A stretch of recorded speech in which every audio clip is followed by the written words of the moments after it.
You are correct, sir. It is Monday Mirages. Dilly dilly. Let's go ahead and get this thing started. Monday Mirages. There's things going on in the world of sports. Goz tries to make sense of them, and we help him do just that. Is it real or is it a mirage? Yes. Is it live or is it Memorex? Right. It's not Overreaction Monday. It's Monday Mirage, figuring out what has some staying power in the world of sports. The first one here. Sunday's performance for the New York Giants sealed Ben McAdoo's fate as the future head coach of the New York Giants. If it was up to me, that'd be a mirage because it would have already been done. But real, I think so. I mean, that's the third worst home loss in the history of the franchise.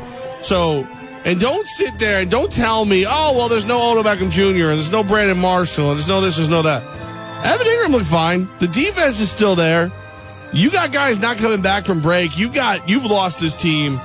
I say real. Mr. McAdoo, we appreciate your time here, and hopefully Vidal Sassoon will hire you as a hair model.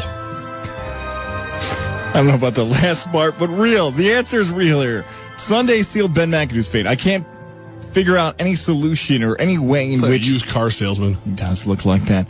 Someone you would want to buy from, though, you know? This is Ben McAdoo. If you're looking for an 87 Le Mans, I got you. Like, you see the really good-looking girl who's the car salesman, and then you think, all right, she's going to be with me. And then you see Ben McAdoo, like, hey, no, not him. Hey, pal. I don't want that. No. Come here. I got the deal for you. Look at this. You want a minivan, huh? Yeah. No, I said I wanted a truck. Yeah, minivan's for you. Oh, no. Real. It's coming off a bye week, and they're not playing the New England Patriots. They're not playing the Atlanta Falcons with the best offense in football last year. They're playing the LA Rams, who haven't been to the playoffs in over a decade, and they got blown away on a bye week. The two best ways to evaluate coaches: after a bye week and when things go wrong. It's easy when you have the best players. It's easy when you play against teams that are worse than you. Of course you're supposed to look like a good coach then. When McAdoo's up against it, now's his time to prove. And the soundbite you played earlier, Levack, when our guy who's going to join us tomorrow, Jordan Rodon, asked him, what'd you say to the team at halftime?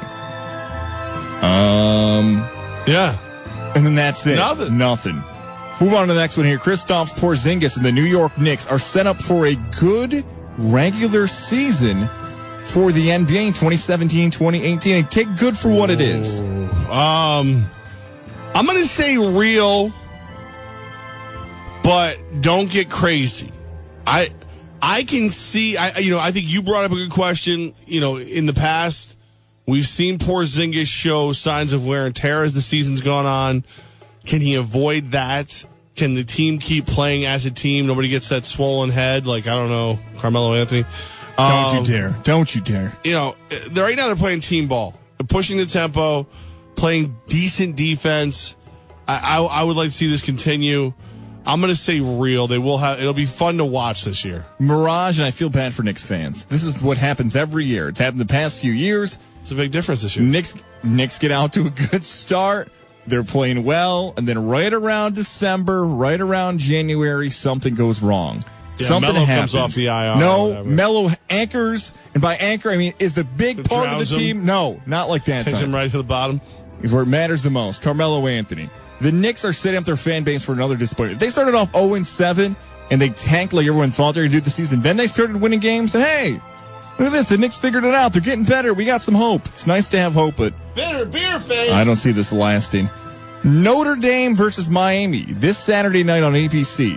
Fighting Irish versus the Hurricanes. Undefeated Miami, one-loss Notre Dame. Catholics versus convicts.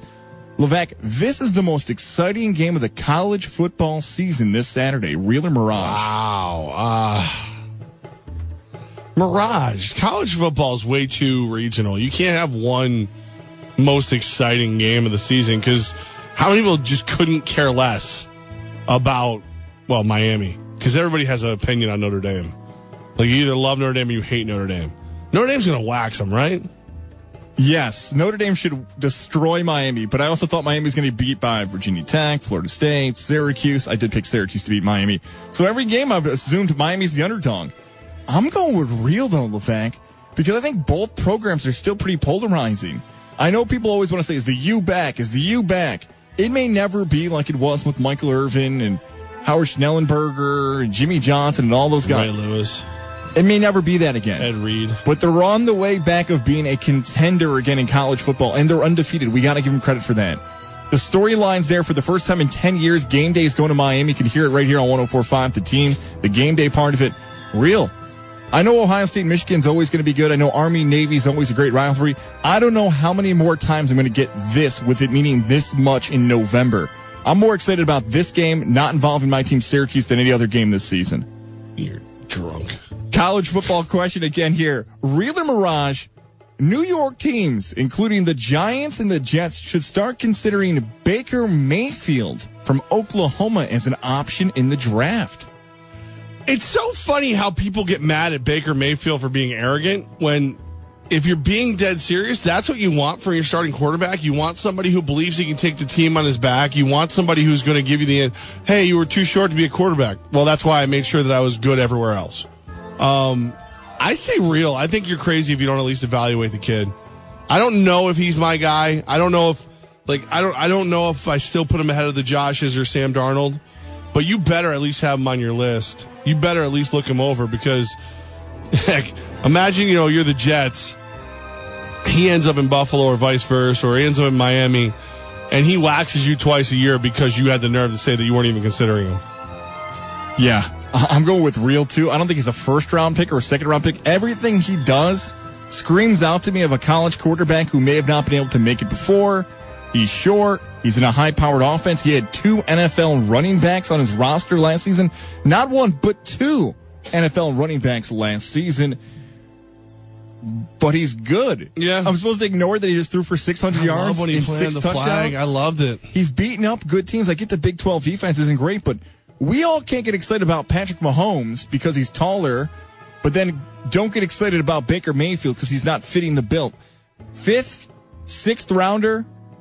Probably he's not going to get that far, but take a flyer on him. See what happens if you're the Jets or the Giants and see if you can have that guy. Bills. Yeah. And let's go to the quarterback position here again.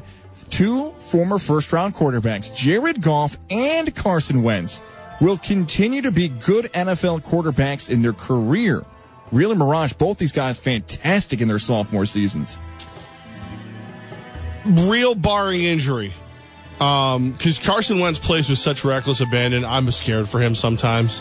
He's so big, so strong, so fast that sometimes you get a little overconfident with that and you take a hit that you don't need to take. That scares me.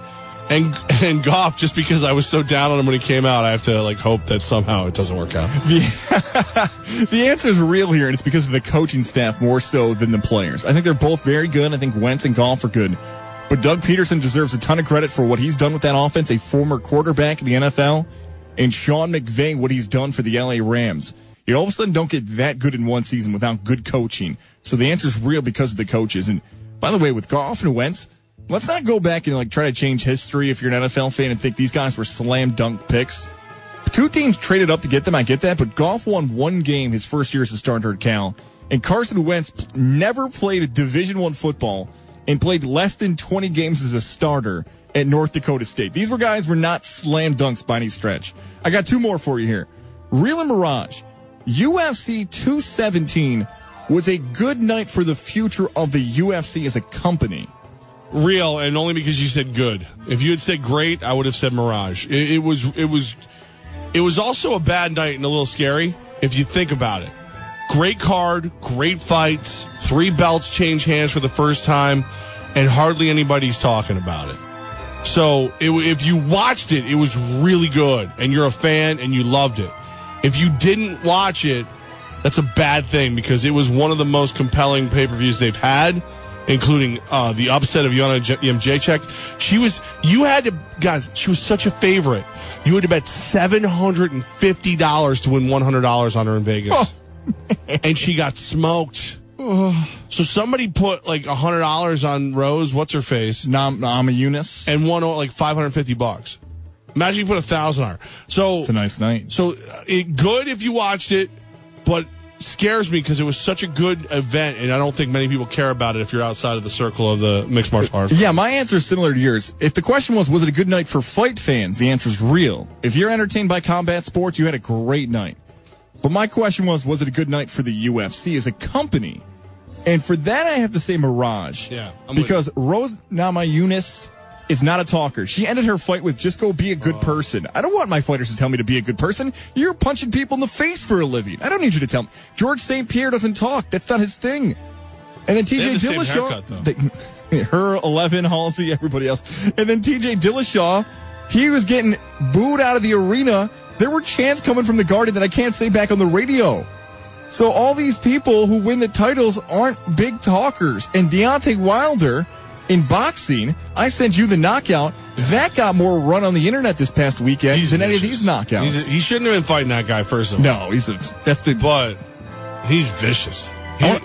I'd watch that. Yeah, I want to see him and Joshua, the big Brit, or I want to see him and that crazy gypsy Tyson Fury, who's a nut job. Last one here. You saw the movie Thor over the weekend. Yes. The new Thor was the funniest movie of 2017. The action movie Thor, I'm hearing, is one of the funniest movies, real or Mirage. Some of the funniest moments, not the funniest movie I've seen this year. I'd have to think about that. Like, did Daddy's Home come out this year? The first one? I don't know. Daddy's Home, no, it did not. Okay, well, there's, I think Daddy's Home 2 would take that title because it looks hysterical. Mixture of everything. Like, it was funny. It had great action. Chris Hemsworth takes his shirt off, ladies. Hello. What's up? I'm just saying. Gotta respect the player. Yeah. No, all in all, like I said, it did enough for the comic book nerd in me to make me thrilled.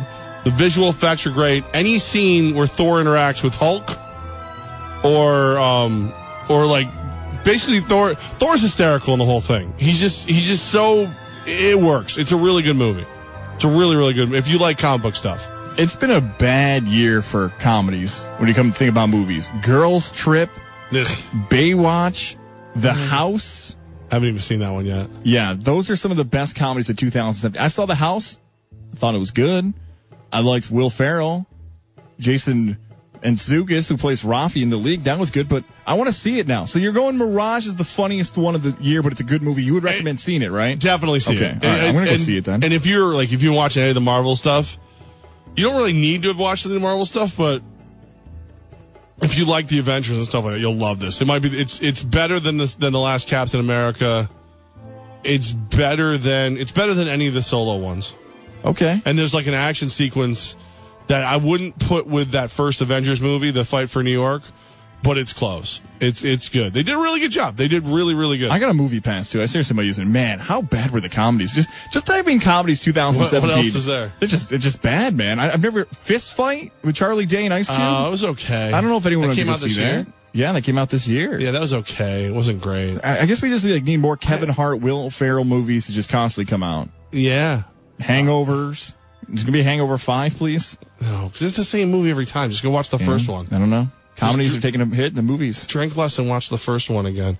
It is Levack Goz 104.5 The Team, your home for New York sports.